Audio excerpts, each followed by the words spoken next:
Good morning, friends. Welcome back to my channel. Today, we are again going to see the top stories of financial words for 11th October 2022. So let's get started. So Barclays has come up with a report. It is showing that if India wants to overtake China as the biggest driver of global growth, it needs to grow by 8%. And if only then it will be able to come at par to China or overtake it by 2028. So India needs to accelerate its growth. Right now it is growing at 6%. The good thing is that it is keeping the broad macro stability intact. So broad macro stability, it is not growing the GDP by numbers.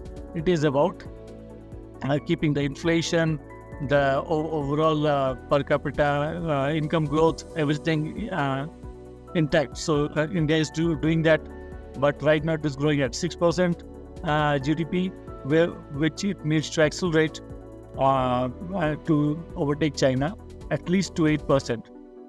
And now, till now, it is bucking the global trends. The global major economies, they are in recession mode, but we need to work on our strength and accelerate it further. In the second good news for India, the International Monetary Fund, it has hiked India's financial FY24 GDP forecast by 20 basis points to 6.3% on strong Q1 data. So Indian authorities, they have been predicting that we will be growing at around 6.5%, but the global agencies, they are a bit conservative, and they are predicting around 6% of growth. But now they are doing a course correction. IMF has raised the growth forecast for India for the second time in 3 months, keeping it closer to 6.5%. So it gives a lot of confidence to our researchers and policymakers. Earlier, we were following their research, and they were proving true. But now they are following our predictions, and that gives a lot of positive confidence to our researchers and policymakers. Though the IMF has not made any change in its forecast for the next year, and it is predicting that India will grow at 6.3% in 2024-2025. In other news, Indian space economy is predicted to touch $44 billion by 2033. It is said by Mr. Pawan Goenka, who is chairman of InSpace. What is this InSpace? Many of our viewers would have been listening to this acronym for the first time. That InSpace is Indian National Space Promotion and Authorization Center. It is a single window autonomous regulator for space field. Indian National Space Promotion and Authorization Center. So earlier, the space field, Indian space field, was totally dominated by ISRO and government sector. In 2020, the government decided to open the space sector and enable the participation of Indian private sector in space activities. To facilitate any sector, a good regulator is important and is required to fill that space. InSpace was created. So now the InSpace is estimating that India will be growing. Indian space sector, Indian space economy will be growing, and it is estimated to reach $44 billion, almost 8% of the global market size by 2033. Right now, it is 2% of the global market size. So it may be a booming sector. Our friends investing in stock markets should take note. And they should focus on the stocks investing in Indian space market. Earlier, India was the consumer map. It was getting its satellites and satellites launched from Russia and other countries. Now it is the service provider. It is launching and providing services, other space-related services to other friendly countries. So, in the fourth important news today, the RBI has taken action against Bank of Baroda.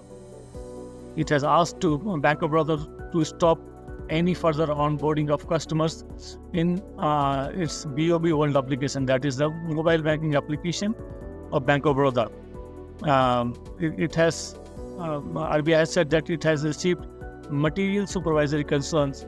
It has some material supervisory concern observed in the manner of onboarding of the customers in BOB World.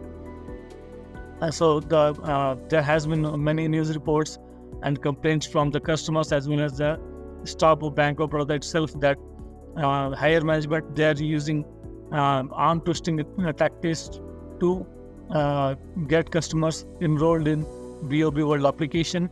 The RBI had taken note of it, and all the banks should learn a lesson that forcing something will not make things happen.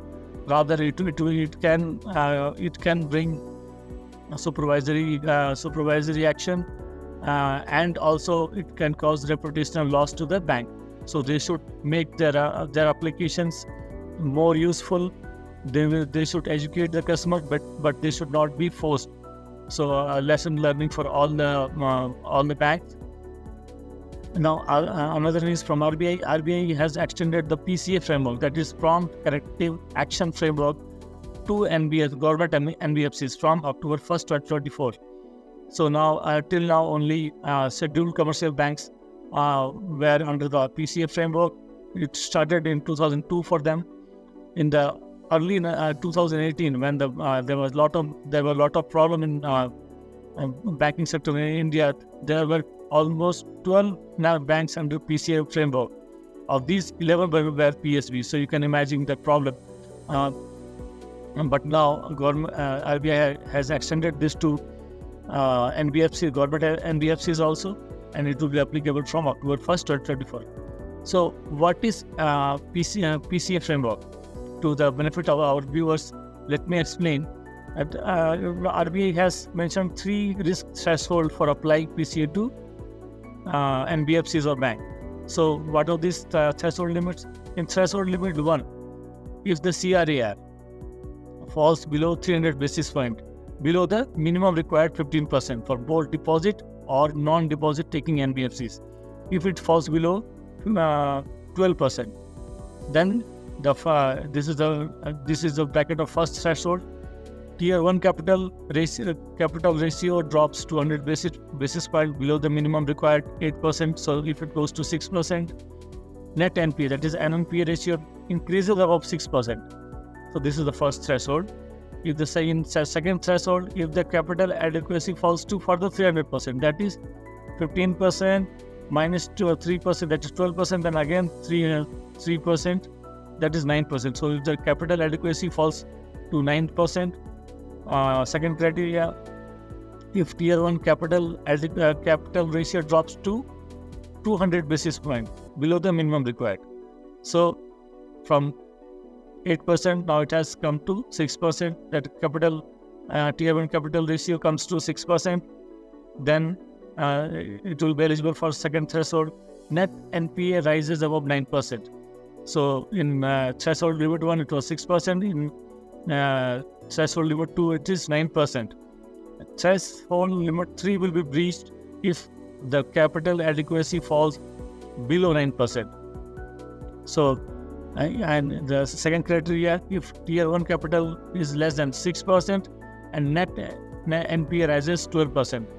So if this threshold 3 is also breached, then that prompt corrective action framework will come into effect for that particular NBFC.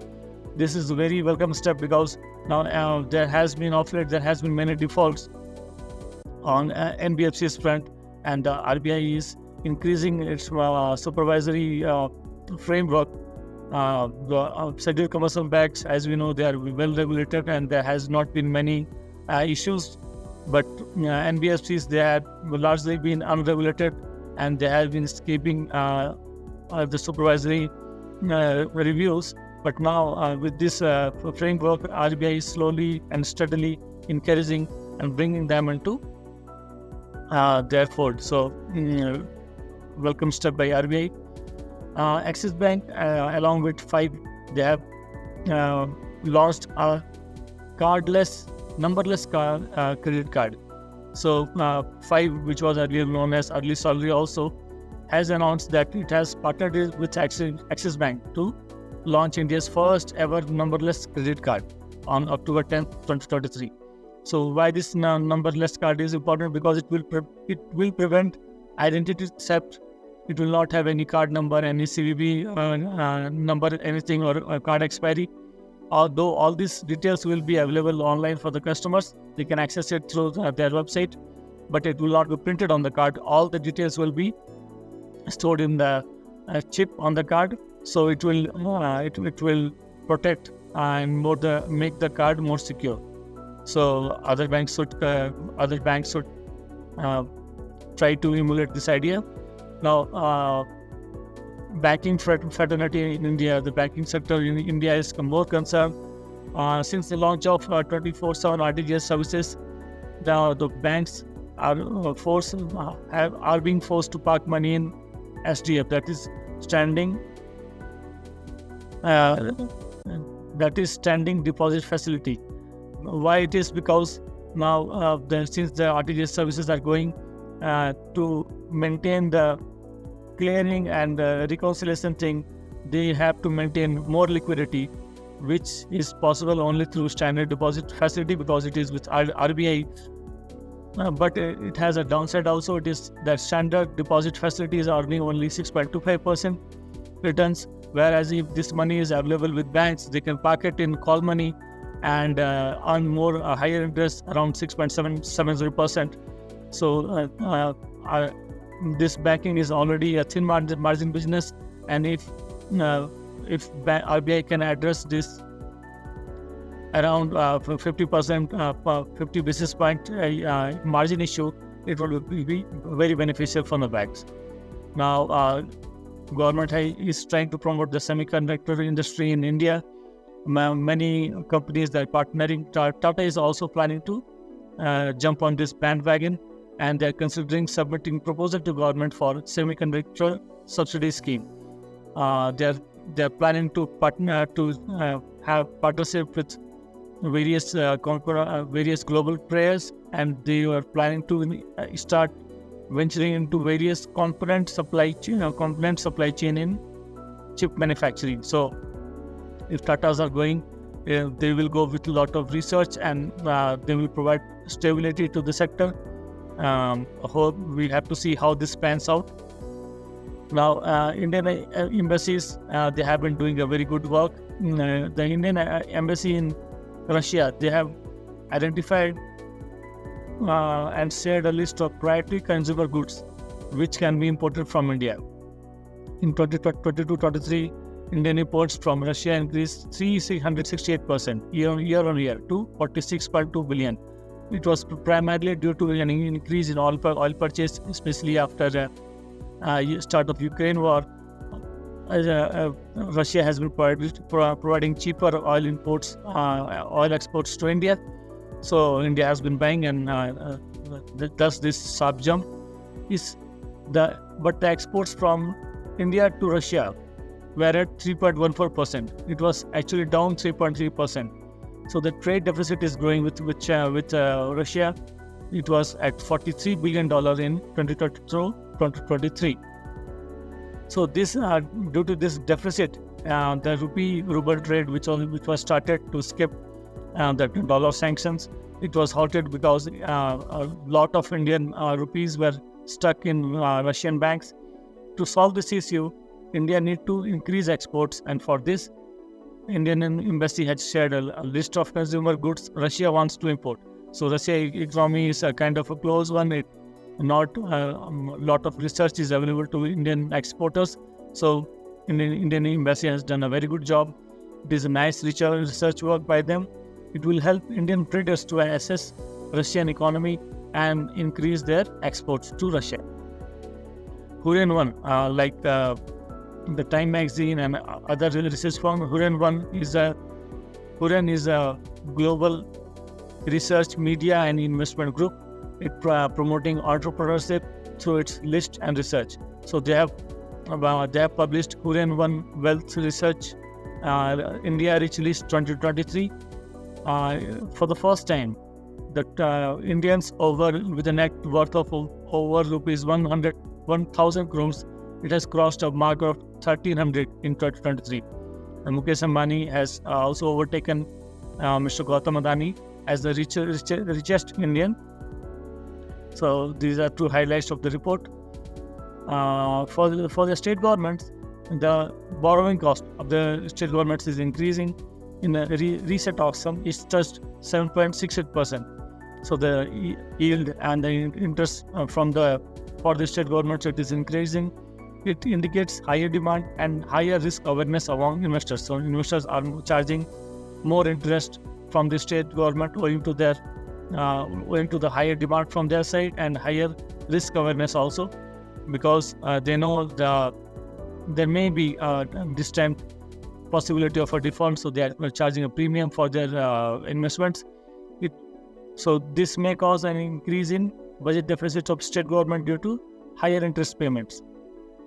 So state government should think of our revenues and try to cut down this, because it can hamper their budget later on.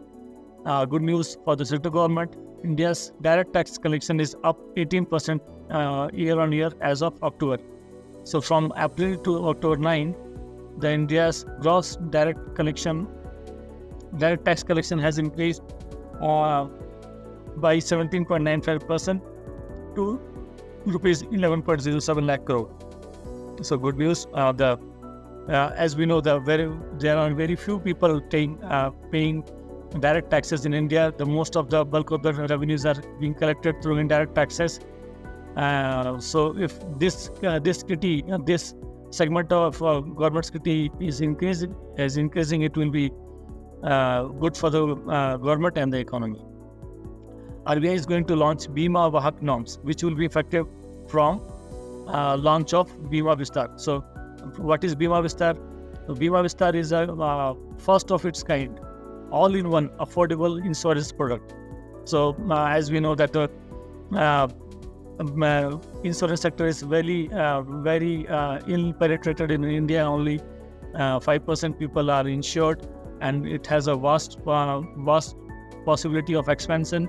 But at the same time, it has to be affordable also. So IRDAI has come up with a new product, Bima Vistar. It will offer life, health, and property cover, all bundled in one product itself. It is likely to be rolled out soon. Insurance is having a vast